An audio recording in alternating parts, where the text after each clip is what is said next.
Aishaan hojii oolaa horsiisuu jalqabdee turte biyya Arabaatii galtee jechuudha. Viidiyoo isaa asirratti kan argitan kanadha jechuudha. Qaxaleedha dhugaa rabbi murannoo qabaattee hojii oolaa horsiisutti seentee turte. Araboonnis yeroo baay'ee oolaan horsiisuu, reettiin horsiisuu, lukkuun horsiisuu isheenis sanarraa fudhatteetu hojii kana jalqabdee turte jechuudha. Anis har'amaa jinnu fe'eetta Aishaa akkaataa itti oolaa horsiisan sirraa korrojee galee oolaa horsiisuu godhe. Dhugaammoo wuxxeetii isaanitti himta. Oolaa asirratti argitanii viidiyoon kun kan isheen hojjechaa jirtudha jechuudha. Waa tokko sodaachuurra yaalanii itti seenanii ilaaluun bareedudha. Salaamtaan jennee miti. Assalaamu alaikum warahmatullahi wabarakatuh. Durtoota yuutuubii dhaqimamii akkam warreen amantii biraallee ashamaa harka fuunee akkamii jirtu nagaadhaa jenna. Viidiyoo kiyya laayikii gochuudhaan jammaraa isin jenna. Reefuu sa'aatii guutaa arti subscribe kanaafuu na jajjabeessaa jedha. Harragaa waahii biyya galee maal hojjedhu namoonni waan akkasii yaaddanii anis amma yeroon biyya Arabaa jiru yookiin galeen lukkuu horsiisa jechaan ture. Aishaan immoo oolaa horsiifte jechuudha. Hojiin sun nawwaattaa immoo nawwaattaan isa jedhu wajjin laalla dhugaa dubbachuuf maashaallah nama akka kootti biyya Arabaatii galee murannootiin Itoophiyaa keessa taa'ee nan hojjedha jedhu argachuu koof baay'ee tokkoon gammada. Alhamdulillah. Maaliif namni baay'een jireenya Itoophiyaa nama sodaachisa. Dandeessee jiraattaa jireenyi cimaa. Bakka namni hunduu jechuudha waama namni bifattii ba'ee jooree waan nyaatus dhabee waan qabus fixatee deebuufaatti kan nama laalu jira. Rabbi immoo nama jiraachisaa warroonni jireenya guuttadheen galaa yoon gale immoo jireenyi natti cimaa minaamin jettan jireenyi hin guutuu addunyaadha. Yoo isin kana guuttan asiin hanqata. Akkuma jirtanitti fayyaa qabaattanii nan bakkuma jirtanitti hojjechuu hin dandeessu. Kottaa akka koo fakkaasha. Biyya keessan galaati. Kamtu Itoophiyaa. Kamtu Itoophiyaa kamtu Jimmaa jennee. Akkasii akkuma jedhamu yeroo baay'ee jechuun Itoophiyaa keessa hin danda'amu kan isin beeku qabdanu namni namatti himu hin dandeessuudha. Namni inni as jiru immoo qarshitti ergantu mi'oofti ta'ee hin beeku. Kottaas jiraadhaarra achuma turaa jedha. Dhugaa dubbachuuf ani nama meeqa gaafadhe jechuudha. Nama kottu naan jedhe hin argine. Garuu ergin dhufe alhamdulillah ji'a 10 gaheen jira.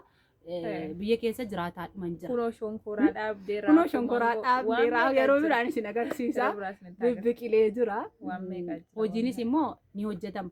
Garuu isheen gaafa dhuftanii akkamittiin jireenya keenya jijjiiradha hojjetadha jedhaati sammuu keessan amansiisaa kottaa malee inni dhuftanii namatti ni hojjettanii namni yaada keessan isin kaafachaa. Inni kaan akkasin jedhama. Inni kaan suuqii wayi bani malee makiinaa wayi biti malee.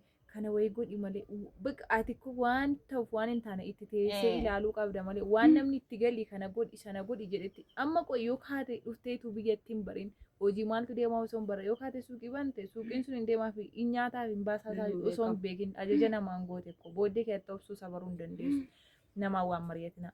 Wanti ajaa'ibsatu namni Itoophiyaatti yoo galte jireenyi hin cimaa galaa namaanii hin jedhu namni isa jette irratti nama wayituun hin gadda.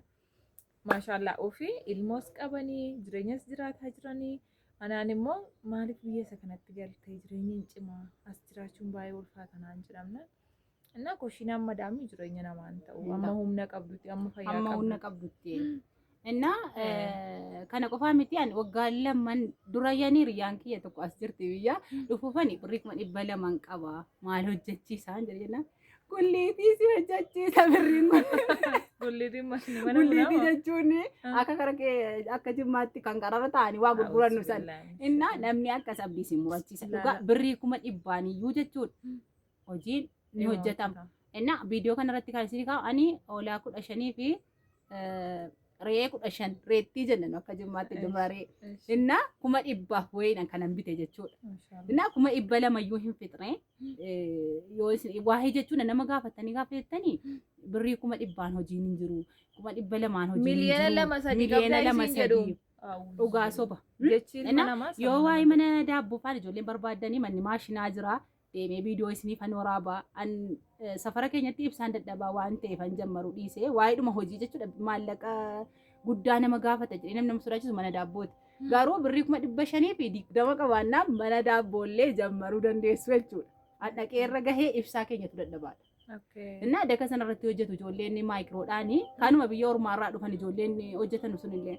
Innaa birrii 100 illee hojiin jira. 50 jira. Akka humna keessaniiti lammaffaa immoo abdii murachuu dhiisuu ofitti amanummaadhaan እና biyyi namaa biyyuma namaati. Gaafa giidoo qabdanu gaafa fayyaa qabdanu hamma yoomitti immoo achi taa'ama. Eega habibti Dhugaa rabbii amma yoomitti yoo taa'ama. ilmoon godhati yoo har'a ilmoon argatini borgaa humni kee dadhabe maatiin keessa firri keessa hin firu godoo kee keessa teessee ilmoon kee yoo bishaan buuftee sii kennite yoo gaafa dadhabde nama itti gortu hin qabaanne har'a gaafa fayyaa qabdu jechuutti kol jetta borgaruu gataa taataati karaa daaliitti gatamta. Obboleessi obboleettiin dhugaa maadamiin kiyya maal jettee beektanii dhangalateeffadhaan gaafa jarri biskoolii godhan an bilbila qaxxitaan qabuun ture immoo waasaappiin fayyadama laaxarshee lahoo magakuuta way namaakuuta anti fi mabbaat na hammat birrii jarri warra isaa wajjin ilmaan isaa wajjin jiraateen naan ergitaa fi hin erginiif naan jetti dhugaa gaafan dhufee ilaalu namni guyyaa guyyaatti inuma jiraata namni biyya keessa hin nyaata hin dhugaa hin uffata hin jiraata isin garuu namni biyya arabaa jechuun boriin galee jiraadhaadhaan nama kan godhamu innaa akkasii kottaa hin hojjetama hojii akkasii namoonni baay'een hojii lukkuu horsiisuu irratti bobba'anii jiru maashaallah yoo gibbii xiqqoo ishee bal'aa ta'e qabaattanii namni baay'een ittiin jijjiiramaa jira faayidaas qabdi akkasii habibochi adaraa waan sanitti dhaammadu mucayyoo kana sabiskiraayibii godhaa fi viidiyoo ishee itti banaa akka fi adaraa obbolummaa sa'aatii na guutuuf sabiskiraayibii qabdi malee yuutuubiin ishee teelaate jalaa deebi'e ganaa sa'aatii guutee monetaayiz godhatti ilaalaa gara Itoophiyaa keessa ta'anii intarneetii guutanii yuutuuba monetaayiz godhachuun hagam takka akka dadhabbii qabu. Anaaf isheen waliin beeknu turre isheemti amilee yuutuubii hojjechuu qabaachuun ishee wallaahi anaaf waan guddaadha. Kanaaf biratti kunoo waliin biratti argamne viidiyoo waliin hojjechaa jirra. Innaa adaraa jajjabeessaa isiniin jechuu barbaada. Jimmaa keessa ijoollee yuutuubii hojjetan baay'een argamanii. Oromoon ganda kam jirtanu Oromummaa walitti qabna. Jajjabeessaa anaanis numa na jajjabeessaa irraan nagahee hedduu ulfaadhaa Oromootiyya. Hojiin gara fuulduraatti inshallah ni hojjenna jechuudha ammas hojii olaa horsiisuu jalqabdee turte garuu Aishaan maalirraan akka isheen geesse guyyaa biraa yoo dubbanne wayii viidiyoo biraa guyyaa biraa namni hojjechuu barbaadanu koomentii jalatti na gaafadhaati viidiyoo ittaan isinii dalaga wanni sun hin awwaaxaamoo na awwaaxamu jechuun viidiyoo keenya haga dhumaatti yoo dhaggeeffattanii jettanii viidiyoo lammaffaa irratti isiniif himti jechuudha. Innaa akkasii habibochee mucayyoo kana jajjabeessaa isiniin jenna.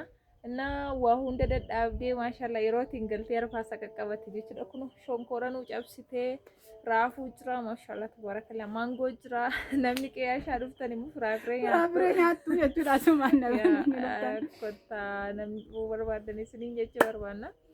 Akkasii Aishaa keenya.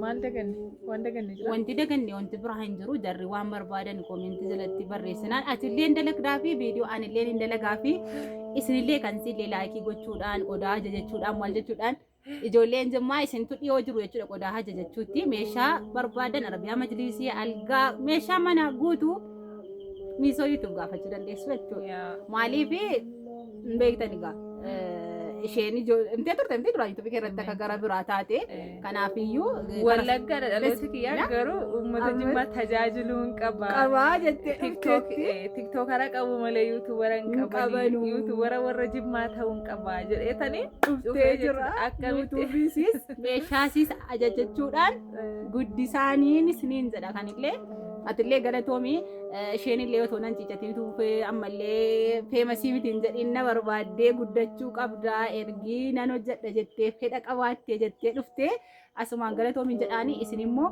ammaanaa isinitti ta'u meeshaa ajajachuudhaan viidiyoo sii laayikii gochuudhaan ilaaluudhaan jajjabeessaan isiniin jedha. Maal akka hojiin hojjechuu qabnu immoo fuulduratti nuuf kaa'uu dandeessu waan isinitti tolu kana hojjedha waan jetta wayii. Innaa ani wallahi Oromoota siin nagee anis tokkodhaan sabiskiraayibii kadhachaa ture. Ani osoo rabbii nama kana caalii miidiyaa irratti beekamtii qabu na godheellee ilaalchi namaaf qabu akkuma ofii koo ilaalutti nama laala kabajaa namaaf qaba jaalala namaaf qaba. Annama akkasiidha namoonni ganaa fuuldurattis yuutuuba banachuu barbaadan na dubbisuu dandeessu. Akkuma Aishaa wajjin jiru waliin hojjechuu dandeenya. Oromoo kiyya baay'ee isin jaallannaa galatooma. Nagaan turaa isiniin jenneerra. Baay baay. Insentii argamteetti.